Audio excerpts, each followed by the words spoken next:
बयानों के कारण विवादों में रहने वाली मंत्री इमरती देवी का शुक्रवार की शाम किसानों ने घेराव कर लिया। इस दौरान इमरती ने यहां पर यह कहा कि भाड़ में जाए पार्टी। हालांकि कुछ देर बाद उन्होंने इस पर सफाई देते हुए कहा कि वो भारतीय जनता पार्टी की पूजा करती हैं और घेराव के दौरान कुछ लोगों ने धरने पर बैठने की बात कह करके कांग्रेस के नारे लगा दिए और इसलिए उन्होंने उस पार्टी के लिए भाड़ में जाए कहा था। दरअसल शुक्रवार की शाम इमरती देवी मसूदपुर की सभा से लौट करके आ रही थी और इसी बीच मंडी गेट के सामने किसानों ने उनके वाहन का रोक करके घेराव कर लिया और उन्होंने किसानों से ये कहा कि वो किसान की लड़की हैं और किसानों के साथ हैं। इसी दौरान किसानों ने उनसे ये भी कहा कि वे उनके साथ धरने पर बैठ जाएं और उनकी लड़ाई लड़ें। इसी दौरान किसी किसान ने पार्टी की बात की तो उन्होंने कहा कि पार्टी भाड़ में जाए, जिसे लेकर के खुद कांग्रेस को उन्हें घेरने का एक मौका मिल गया।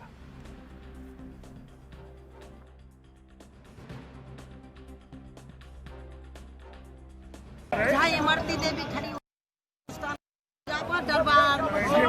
डबराबार के संग इमरती देवी तुम्हारी लड़ाई जीवन में पार्टी जाए भाड़ में। अरविंद रघुवंशी हमारे संवाददाता इस खबर पर अधिक जानकारी के साथ जुड़ गए। अरविंद, क्या कुछ पूरी जानकारी है, क्या कुछ बातचीत वहां पर किसानों के साथ इमरती देवी की चल रही थी जब उन्होंने ये बड़ा बयान दिया? दरअसल वो चुनाव प्रचार करके अपने मसूदपुर से लौट रही थी जी। नाराज किसान कुछ समय से धान के भाव पूरे नहीं मिल कम लगाए जा रहे थे, इस कारण से वो धरने पर बैठे थे और गवर्नमेंट भी उनकी बात नहीं सुन रही थी। और जब इमरती देवी जी वहां उनसे मिलने गई तो इमरती देवी से कहा कि धान के भाव हमें कम नहीं मिल रहे हैं। इस मुद्दे पर इमरती देवी से बात हुई तो उन्होंने कहा कि अभी शुक्रवार को केंद्रीय मंत्री नरेंद्र सिंह तोमर जी भी आए थे कार्यक्रम में, आपने उनसे नहीं कहा, आप मुझे घेर रहे हैं। तभी किसानों ने पार्टी को लेकर ये बात कही कि भाजपा क्या कर रही है इसमें। तो इमरती देवी ने कहा कि भाड़ में जाए पार्टी, में किसान की बेटी हूँ और वो किसान के लिए लड़ाई लड़ेगी, चाहे बात यह रिकॉर्ड कर लो और मैसेज कर देना। जी, तो जिस उन्होंने सफाई दी जी बिल्कुल, जिस तरीके से उन्होंने सफाई दी है, बाद में वो पूजा करने की बात कर रही हैं। जी, उन्होंने बाद में सफाई दी कि जिस पार्टी से मैं चुनाव लड़ रही हूँ उसके बारे में ऐसा क्यों कहूंगी, जबकि ये क्लियर है कि उन्होंने ऐसा कहा है। जी बिल्कुल, ये साफ तौर पर ऐसा उन्होंने कहा है, लेकिन इस पूरे मामले पर यह भी जानकारी मिल पा रही है कि विपक्ष ने अब उन्हें घेरना शुरू कर दिया है। जी बिल्कुल, विपक्ष बिल्कुल हमलावर हो गया है उन पर, क्योंकि अभी पिछली बार से कमलनाथ जी ने, पूर्व मुख्यमंत्री कमलनाथ जी ने इनके बारे में कुछ कहा था। जब से मामला गड़बड़ सा चल रहा है, दोनों पार्टियां एक दूसरों पे आरोप प्रत्यारोप कर रही हैं।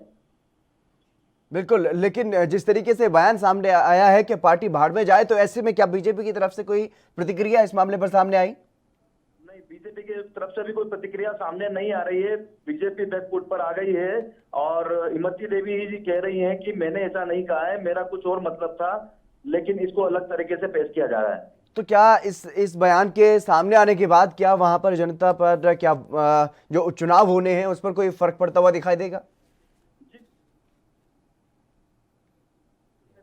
और विवादित बयानों से इमरती देवी जी का पुराना नाता रहा है, कभी कुछ किसी बारे में हमेशा बोलती रही है वो।